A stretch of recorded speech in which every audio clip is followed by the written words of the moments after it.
Hello दोस्तों, क्या आप भी किसी भी एग्ज़ाम की प्रिपरेशन करते हुए एक से दो टेस्ट देख के बंद हो चुके हो, या टेस्ट की रैंक और मार्क्स देख के डिमोटिवेट होके उस टेस्ट को देना बंद कर दिए हो और आपके मार्क्स कम आ रहे हैं टेस्ट में, उसको लेके परेशान हो? तो दोस्तों ये वीडियो अंत तक देखना। इसमें जो स्ट्रेटजी बताई गई है उससे आपका आने वाले टेस्टों में इम्प्रूवमेंट काफ़ी अच्छा होगा।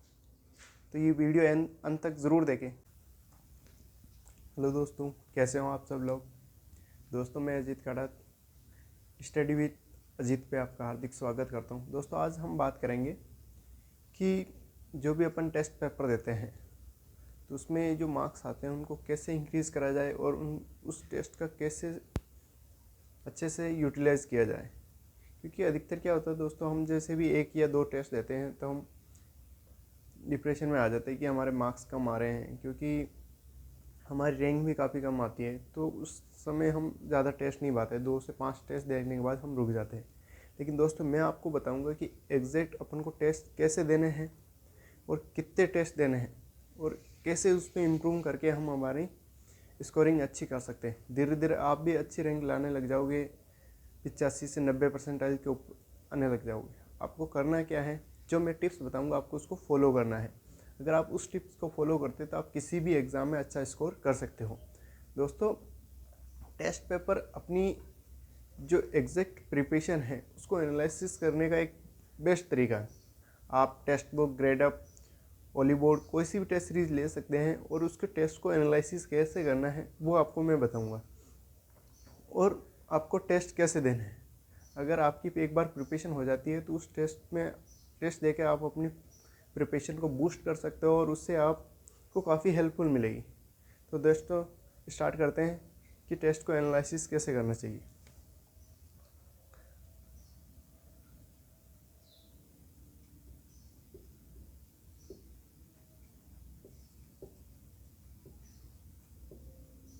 Test analysis.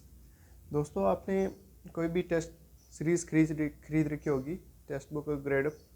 मैं आपको बताऊंगा जैसे दोस्तों अपन ग्रुप डी, एनटीपीसी,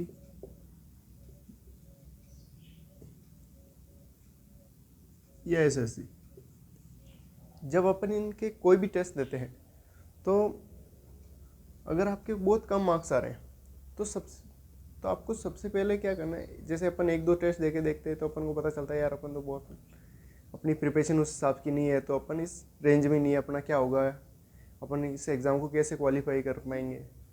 तो दोस्तों, मैं आपको बताता हूँ कि आपको क्या करना है। जब भी आप पहला टेस्ट देते हो अपनी प्रिपरेशन को एनालिसिस करने के, तो आपका स्कोर बहुत कम आया हो, माना कि 100 में से आपने अगर 35 से 50 के बीच में भी आपका स्कोर आया है तो भी कोई दिक्कत नहीं, और आपने 20 भी करा है, 20 से 40 के बीच में आया तो भी कोई दिक्कत नहीं। आपको करना क्या है, अगर हमारा पहले टेस्ट में ये आया है तो हमको यहाँ से बूस्ट करना है। हमें 35 से लेके जितना प्लस प्लस प्लस करना है।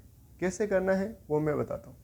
दोस्तों, जिस भी एग्ज़ाम की आप प्रिपरेशन कर रहे हो, सबसे पहले आपको एक काम करना है।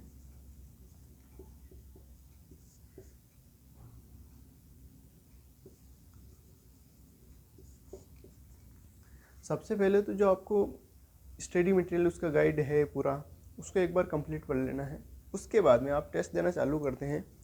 तो टेस्ट देने से पहले आपका उसमें जो टॉपिक वाइज अध्याय टेस्ट रहता है उनको एक एक करके कंप्लीट कर लेना चाहिए।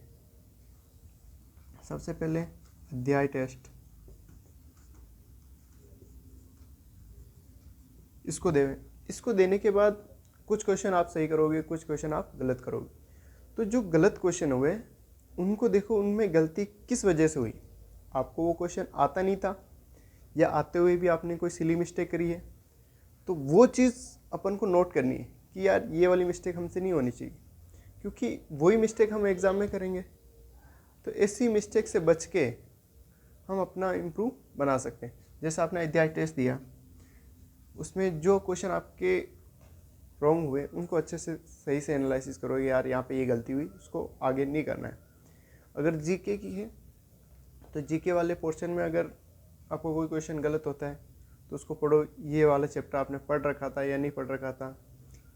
अगर वो क्वेश्चन कुछ हटके तरीके से पूछा गया है जिसे अपन हार्ड क्वेश्चन कहते हैं, तो उसको आप सेव क्वेश्चन को सेव कर सकते हो। तो इससे क्या वो क्वेश्चन फ्यूचर में सेव रहेगा, आप कभी भी उन क्वेश्चन का रिवीजन कर सकते हो। तो दोस्तों ये काफ़ी इफेक्टिव मेथड रहता है, इससे अपन जल्दी से अपन वापस रिवाइज भी कर सकते हैं। अध्याय टेस्ट देने के बाद math, reasoning, GK, current affair, इस सब के अध्याय टेस्ट देने के बाद आपको जो जो सही है उनको छोड़ के जो गलत है उन पे फोकस करना है। जो आता है उसकी वापस रिवाइज नहीं करना है, क्योंकि दोस्तों जो आता है वो आप पे एग्जाम में भी सही करोगे, लेकिन जो नहीं आता है और यहाँ जो मिस्टेक हो रही है वो एग्जाम में मिस्टेक हो रही है, और वही चीज़ अपन को इग्नोर करनी है।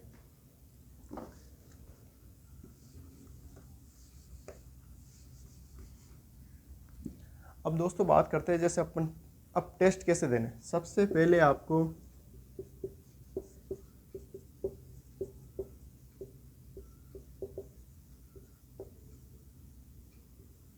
जिस भी एग्ज़ाम की आप प्रिपरेशन कर रहे हो उसके प्रीवियस पेपर लगाने हैं, और कितने लगाने हैं, कम से कम 10 पेपर आपको प्रीवियस पेपर देना है। जिस भी एग्ज़ाम की आप प्रिपरेशन कर रहे हो, एसएससी हो, ग्रुप डी हो, एनटीपीसी हो या एसएससी हो, तो आपको 10 प्रीवियस ईयर के पेपर देने। उससे क्या होगा, आपको एग्ज़ाम पैटर्न पता चल जाएगा, इस लेवल के क्वेश्चन पूछे जा रहे हैं, इस तरह के क्वेश्चन पूछते हैं। उन पेपर को देने के बाद आपने कहाँ कहाँ गलतियाँ करी उनको एनालिसिस करो। अगर एक ही मिस्टेक कई बार हो रही है तो उस टॉपिक को वापस रिवाइज अच्छे तरीके से पढ़ो, क्योंकि क्या होता है दोस्तों, अगर अपन कोई टॉपिक अपना कमज़ोर है, अगर थोड़ा बहुत आइडिया तो अपन को रहता है यार नहीं यार 50-50 वाले ऑप्शन में गलती हुई, लेकिन अपन ने एक ही 2-3 पेपर में वही गलतियाँ करते जा रहे हैं, तो मतलब वो टॉपिक अपने सही से नहीं पढ़ा। तो उस टॉपिक को आपको सही से पढ़ना है। टेस्ट जब 10 प्रीवियस पेपर दे देंगे, उनका एनालिसिस अच्छे से कर लेंगे। इस एनालिसिस को आपको टेस्ट पेपर देने में 1 से 1 घंटा लगता है, लेकिन एनालिसिस करने में आपको 1 से 1.5 घंटा लगेगा, क्योंकि उन क्वेश्चन को आपने जो क्वेश्चन गलत करे वो नहीं आते हुए तभी गलत करे आपने, तो उनको सही से एनालिसिस करके आपको उनको सोल्व करना है। तो आपको 1 से 1.5 घंटा उनमें लगेगा। तो इससे करके आपको एक पेपर देने में कम से कम 3 घंटे लगेंगे। तो दोस्तों ये जो आप 3 घंटे डेली इन्वेस्ट करोगे, ये आपको आगे जाके काफ़ी बूस्ट करेंगे। तो दोस्तों इसमें आपको टाइम लगाना है। ये नहीं कि आपके वाली, मेरा ये मानना है कि आपके अगर 10 मार्क्स भी आए तो कोई दिक्कत नहीं है आपको,